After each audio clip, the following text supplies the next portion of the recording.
मोदी सरकार म्हणजे कठोर निर्णय, एकदा घेतलेला निर्णय मागे न घेणारं सरकार, अशी प्रतिमा मागील 12 वर्षात तयार केली.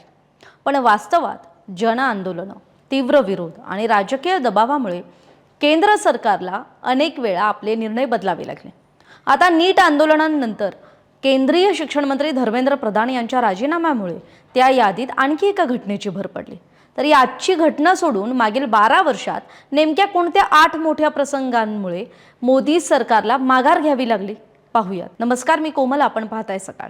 राष्ट्रीय पात्रता आणि प्रवेश परीक्षा अर्थात नीट या परीक्षेत अनियमिततेमुळे आणि पेपर फुटीच्या वादावरून दिल्लीतील जंतर मंतरसह देशभरात पेटलेल्या विद्यार्थी आंदोलनामुळे अखेर केंद्र सरकारला आज माघार घ्यावी लागली.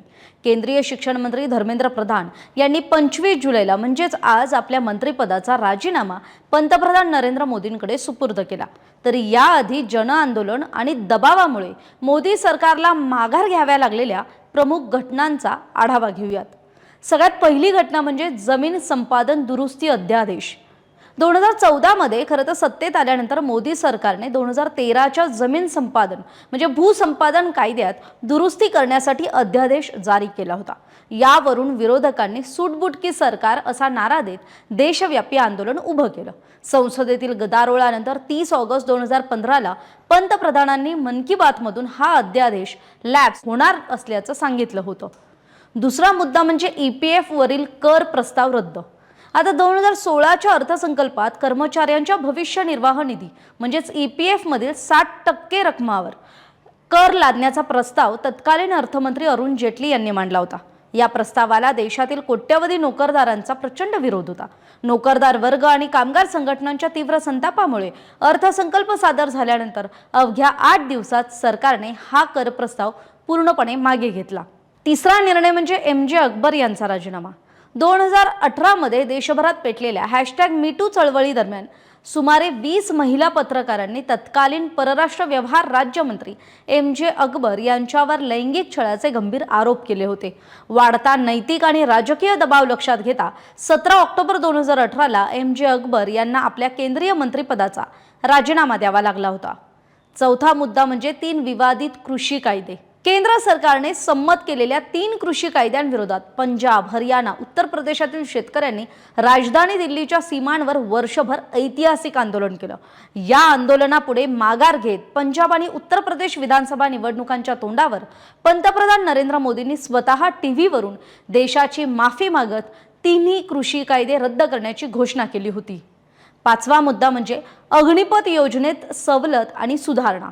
जून 2022 मध्ये सैन्यात 4 वर्षांच्या कंत्राटी भरतीसाठी अग्निपथ योजना जाहीर करण्यात आली होती. या योजनेला सैन्य भरतीची तयारी करणाऱ्या तरुणांनी तीव्र विरोध दर्शवला. बिहार, उत्तर प्रदेश, हरियाणासह अनेक राज्यांमध्ये हिंसक आंदोलनं झाली. यावर सरकारने योजना रद्द केली नाही, परंतु आंदोलनाचा जोर पाहता 16 जून 2022ला तात्काळ कमाल वयोमर्यादा ही 21 वरून 23 वर्ष केली. शिवाय 4 वर्षाचा कार्यकाळ पूर्ण करणाऱ्या अग्निवीरांसाठी CAPF आणि आसाम रायफल्समध्ये 10% आरक्षण देण्याची घोषणा केली. सहावा मुद्दा म्हणजे हिट अँड रन कठोर कायदा. जर चालकाच्या निष्काळजीपणामुळे गंभीर अपघात झाला आणि चालकाने अपघात स्थळावरून पळ काढला किंवा घटनेची माहिती पोलीस अथवा मॅजिस्ट्रेटला दिली नाही तर त्याला 10 वर्षांपर्यंत तुरुंगवास आणि 7 लाख रुपये दंडाची कठोर शिक्षा सुचवण्यात आली होती. यासाठी भारतीय न्याय संहितेत सुधारणा करण्यात येणार होती. पण अपघात कोणीही मुद्दाम करत नाही. शिवाय अपघात झाल्यानंतर चालक मदतीसाठी तिथे थांबल्यास संतप्त जमावाकडून मारहाण म्हणजे मॉब लिंचिंग होण्याची भीती चालकांकडे असते आणि त्यामुळे चालकांनी ती भीती बोलूनही दाखवली होती. या विरोधात 1 ते 3 जानेवारी 2024 दरम्यान देशभरातील ट्रक, बस, टँकर आणि खासगी ट्रान्सपोर्टर्सच्या संघटनांनी देशव्यापी चक्काजाम आंदोलन पुकारलं होतं. आणि या आंदोलनामुळे महाराष्ट्रासह संपूर्ण देशात पेट्रोल डिझेलचा तुटवडा निर्माण झाला. इंधन भरण्यासाठी पेट्रोल पंपावर किलोमीटरच्या लांब रांगा लागल्या आणि दूध, भाजीपाल्याचा पुरवठा ठप्प होण्याची परिस्थिती निर्माण झाली होती. वाढता असंतोष आणि पुरवठा साखळी ठप्प झाल्याचं पाहून केंद्रीय गृह मंत्रालयाने हा कायदा लागू करण्याला स्थगिती दिली. सातवा मुद्दा म्हणजे UPSCची जाहिरात रद्द करण्याचा. ऑगस्ट 2024 मध्ये UPSCने उच्च सनदी पदांवर थेट खासगी क्षेत्रातील तज्ञांची भरती करण्यासाठी जाहिरात काढली होती. पण या भरतीत SC, ST आणि OBC आरक्षणाची तरतूद नव्हती. त्यामुळे विरोधकांसह NDAच्या घटक पक्षांनीही त्याला तीव्र विरोध केला होता. त्यानंतर पंतप्रधानांच्या आदेशावरून ही प्रक्रिया तात्काळ थांबवण्यात आली. पुढचा मुद्दा म्हणजे ब्रॉडकास्ट नियमन विधेयक मसुदा मागे. आता डिजिटल मीडिया, यूट्यूबर्स आणि OTT प्लॅटफॉर्मचे नियमन करण्यासाठी माहिती आणि प्रसारण मंत्रालयाने ब्रॉडकास्टिंग सर्व्हिसेस बिल 2024चा मसुदा तयार केला होता. पण यूट्यूबर्स आणि सोशल मीडिया इन्फ्लुएन्सवर नियंत्रण ठेवण्यासाठी हा कायदा केला जात असल्याचा आरोप झाला.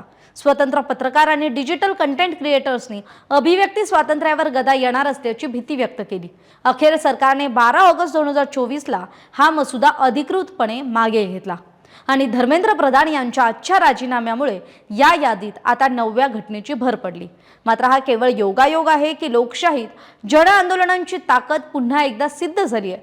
तुम्हाला काय वाटतं? मोदी सरकारची ही माघार योग्य होती की सरकारकडे दुसरा पर्यायच नव्हता? तुमचं मत आम्हाला कमेंटमध्ये नक्की सांगा. महाराष्ट्रातील सर्व बातम्यांचे विश्वासार्ह व्यासपीठ सकाळच्या सर्व सोशल मीडिया प्लॅटफॉर्मला लाईक, फॉलो आणि सबस्क्राईब करा. तसंच सर्व नोटिफिकेशनसाठी बेल आयकॉन प्रेस करायला विसरू नका.